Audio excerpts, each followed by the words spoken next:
Hello everyone, welcome to my channel, to all the new subscribers. Good to have you here.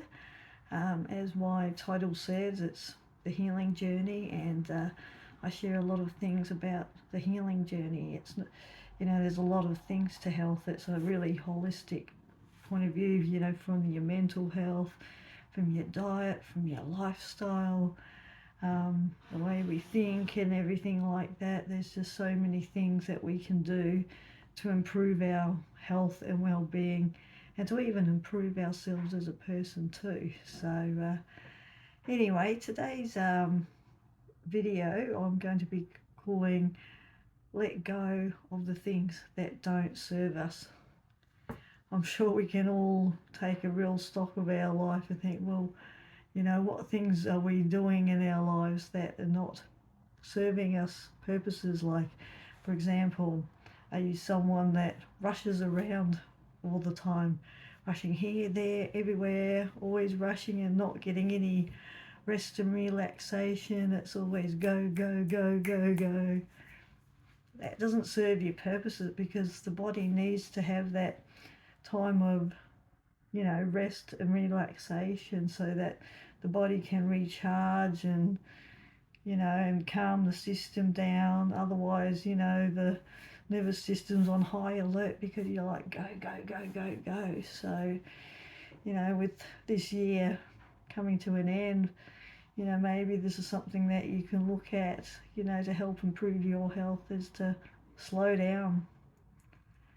Do things slower than you need to, like sloth-like. Especially people with chronic fatigue syndrome, if you do things sloth-like, slower than you need to, it actually conserves the energy, and you can actually get more done doing things slower, and it's actually quite funny. What's another thing that you can let go of? Holding grudges. That's not a good thing that serves our purpose. It's only just hurts us big time. When we hold grudges, life's too short to hold grudges. We only hurt ourselves when we hold grudges. So, forgiving. The Bible talks about forgiveness. If we can't forgive others, then how can we expect God to forgive us? We need to forgive others, because none of us are perfect. We're all trying to do the best we can, and we all get it wrong. We all make mistakes. So, we need to cut people some slack and, not hold grudges. So, working on forgiveness and showing love. The Bible talks about love covers a multitude of sins, and love conquers all. So, choosing love and compassion and grace to people. So that's another thing that could serve purposes. What's another thing? Another thing is, what about worrying about what ifs? What if this? What if that? What if the other? Thing with what ifs, they don't always happen.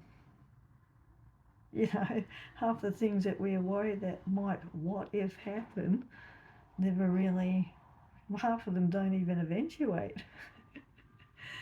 It's just, we're getting ourselves all worked up over nothing, because we're creating all these what ifs. So maybe letting go of the what ifs and ruminating over these what ifs, and changing things to, even if such and such happens, I'm going to be okay. And it's true, we all are okay. We all get through life okay, and we should look at life's challenges as, as a learning experience. What can I learn from this experience? So that's another thing that would be a good to let go of, because all that sort of stuff doesn't really serve us well, and it just basically puts us in the stress response, which we don't really want to be. Some stress is good, healthy stress, but those are all unhealthy stresses.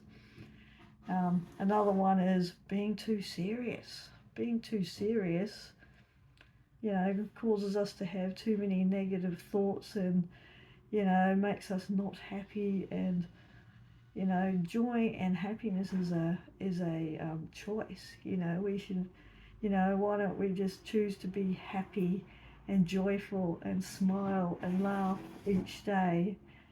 The more that we laugh and smile and have joy, the more, you know, our our nervous system and our limbic system are more in a positive mind frame. So it's good for our mental health, smiling and laughing and being joyful. So yeah, let go of seriousness. It's sometimes we take life too seriously, and I think we just got to loosen our grip on life and enjoy life. Yes, there's so much going on in our life, but that's another thing that I think we need to let go of, things that don't serve us.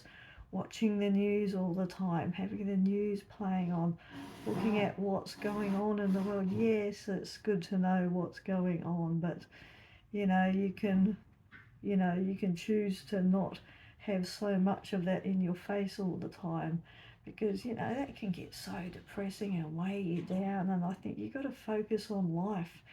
Nothing we can do can change what's going out there in this world, and that comes to that acceptance.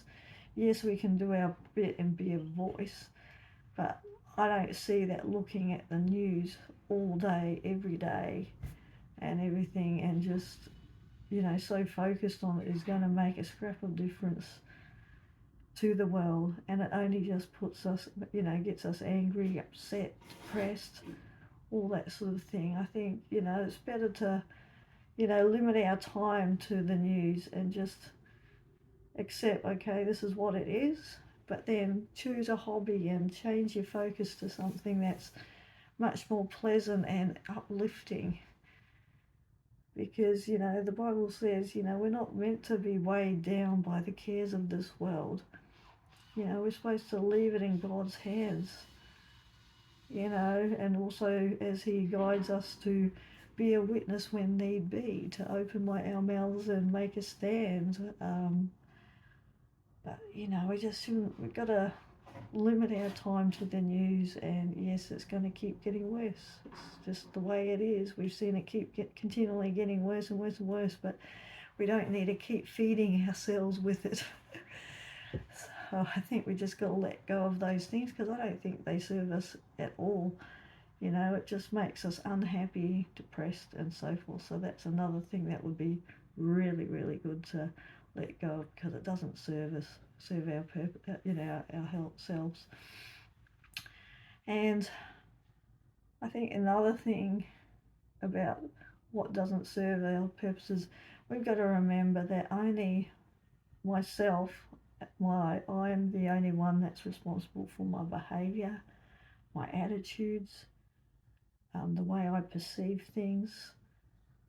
I'm not responsible for others, I'm just responsible for myself. So don't take other people's behaviour and attitudes on. You've just got to put that shield around us and not let that affect us, because it doesn't serve us at all. And we've also got to take responsibility if we've hurt somebody's feelings, whether it's intentional or not intentional, is beside the point. The two little words, I'm sorry, two powerful words that can make a huge difference in life to someone,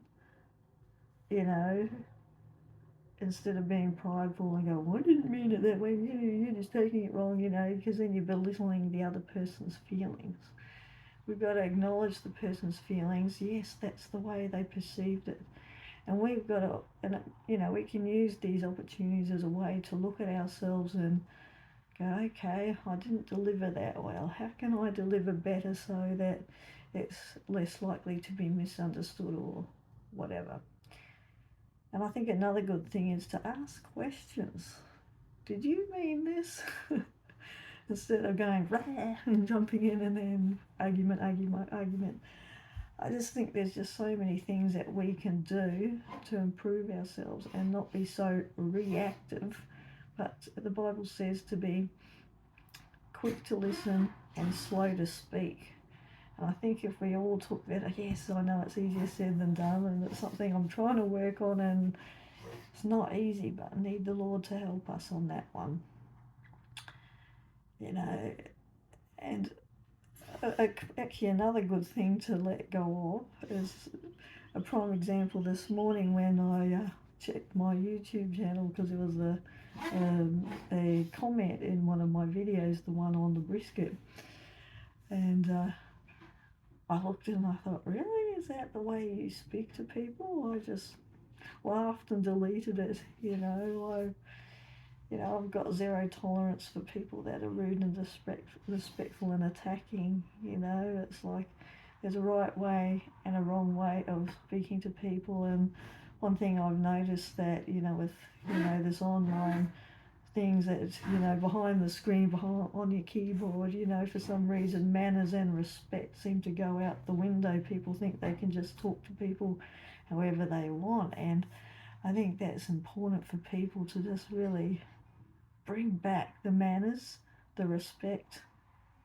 Whatever you want to say, let it be constructive encouragement that's uplifting and encouraging. But this comment today wasn't at all constructive. It was just really critical and judgmental, so I just laughed and I just deleted it. And I just think we've got to really stop and think about what are we, before we speak or type, think, is this going to be encouraging? Is this going to be helpful? Is this going to be uplifting? Is this going to be constructive? Is this going to be helpful? And if it's not, then don't even bother typing it. Don't even say it. It's just wastes everyone's time. And another reason for that is, because this morning's comment was a prime example. It's like, well, if the person had taken notice of the title of this YouTube channel, it's called The Healing Journey, and maybe they wouldn't have actually made that comment. And also, did they not watch what I said, listen to what I said on my video? I do me, I like it plain, I don't need spices, but you do you, put whatever spices you want. It's like, I'm not saying with my videos that you've got to do the food recipe videos exactly the way I did it. These are just the basics, and people can do whatever they want with it, so it's like, it just was a bit silly in my opinion, the comment. It was just so unnecessary the way it was. But don't worry, I've already deleted you, so you can't go and have a look at it. But I just think I'm not going to have people be rude and disrespectful. I'm happy for comments, but you got to be kind and considerate and not attacking. And it's got to be, if you've got any constructive criticism, share it. But there was none of that in that comment. It was just rude, disrespectful, and attacking. But it didn't. I just laughed at it and didn't.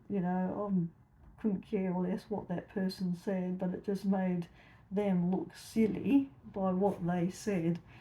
Because of, if they'd gone through my videos and, as I said, the title, The Healing Journey, they would have been less likely to have made that silly comment. It's so funny though. And what's another thing that we can let go of that doesn't serve us? Late nights. Burning the candle at both ends. Our body needs sleep. It needs to get the right amount of sleep each day. And, if you get to bed at a reasonable hour at night, say about 10, 10:30, 11, somewhere around there, and then you get up at a reasonable hour, 7, 7:30, that's a decent, good sleep. But if you're going to bed always 2 o'clock or whatever, and then getting up at 5 or 6 or 7, that's not enough sleep. You're not looking after your body, and it's not serving your purpose, your health and vitality. So, having the right lifestyle of, eating the right foods, that are healthy, whole, nutrient-dense food, putting the right fuel into our bodies. I mean, you wouldn't go put it, You wouldn't put, rubbish into the car. The car needs the right fuel. If it's a diesel car, it needs diesel. If it's a, petrol car, it needs petrol. If it's gas in America, it needs the gas. You've got to put the right fuel in. If you put the wrong fuel in, your car will break down. But with us, it takes a little bit longer. But the wrong fuel all the time, it just weighs and going on the inside, and eventually your body will go enough, and then you've got all these health issues because you're not looking after yourself. So I know junk foods taste nummy, they're quick and easy and all that, but they're really dead food. They're not nutritional at all. They're just, especially the seed oils. The seed oils are very toxic. I've actually got in my playlist a couple of eye specialists. They've actually found that seed oils actually do a lot of damage to our eyes, and if it's doing damage to our eyes, it's doing a lot of damage on the inside as well. And seed oils do cause a lot of inflammation in the body, and is a major cause of heart disease and metabolic health issues and so forth like that. So I know they're quick and easy, but you really want to look at, if you're going to have a takeaway, make sure it's as healthy and clean as possible, and staying away from the seed oils.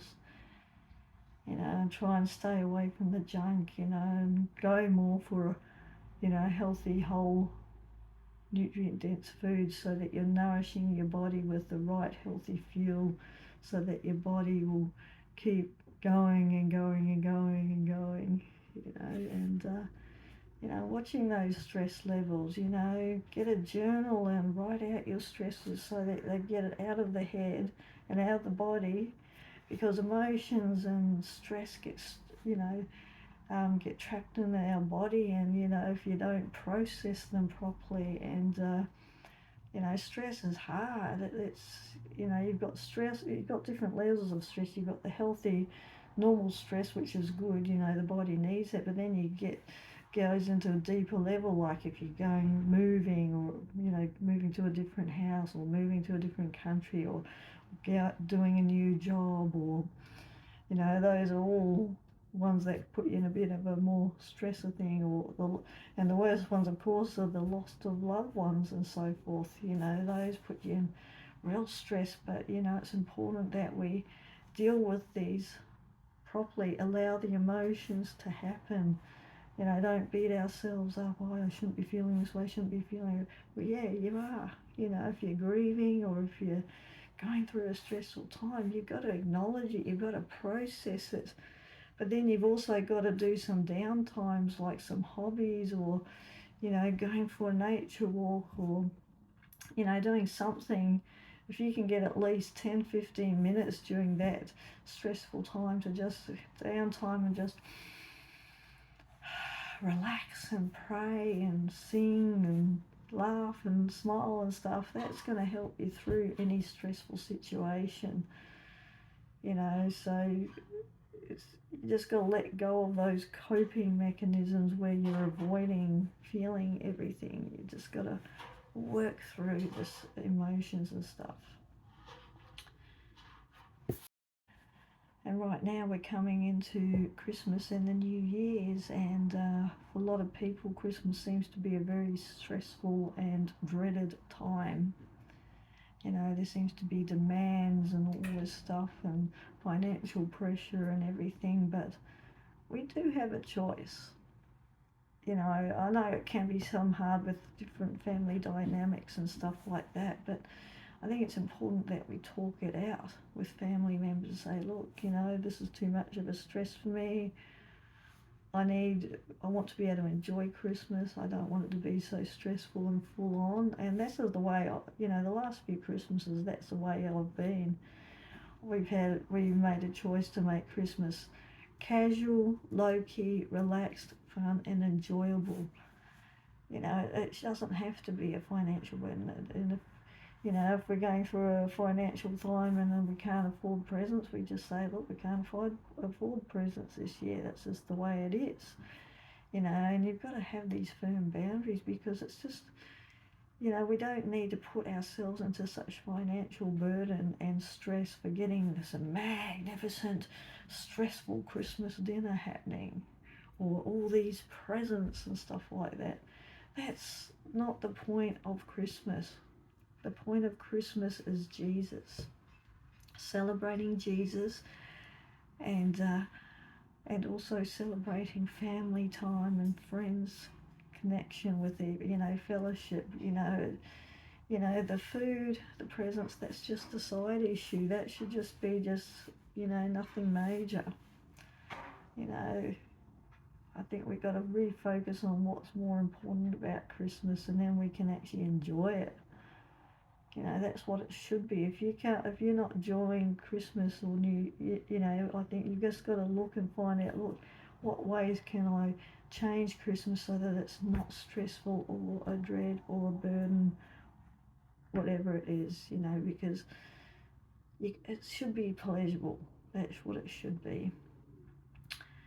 Anyway, I hope you found this video helpful on some of the things to let go of. You might find even more in your life. You know, I think it's important to do a regular audit in ourselves and ask ourselves, okay, what things have I got in my life that are not serving me, that are causing me, you know, burdens and stress, and that's not helping me, and see if you can change it, fix it, come up with something else, you know, what ways can you make it better for yourself. So anyway, I hope this little bit of a list has got it, you know, giving you food for thought to start happening, and, you know, to start thinking of your own list. So yeah, anyway, God bless. I'm hoping to do another video just before Christmas, and that'll be my Christmas special video. Anyway, God bless. Bye.